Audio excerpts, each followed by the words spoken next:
ജെറുസലേമിൽ ശിമയോൻ എന്നൊരാൾ ജീവിച്ചിരുന്നു.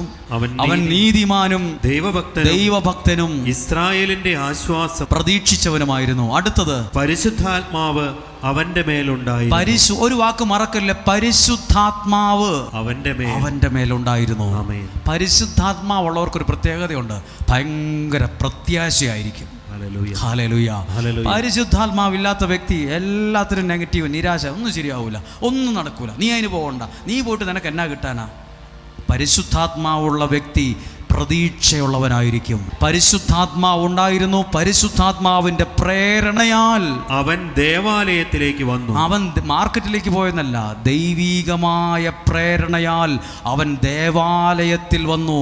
നിങ്ങളും അങ്ങനെ തന്നെയാണ്. ഏത് നാട്ടിൽ നിന്ന് വന്നവരാകട്ടെ, നിങ്ങൾ ഈ ദേവാലയത്തിൽ ദൈവ സാന്നിധ്യത്തിൽ വന്നത് ദൈവം നൽകിയ പ്രേരണ കൊണ്ട്. ഒരാൾ അടിച്ചും കുത്തിയും കയറ് കെട്ടി വലിച്ചും പിടിച്ചു കെട്ടിയിട്ടൊന്നും കൊണ്ടൊന്നും ആരുമില്ല.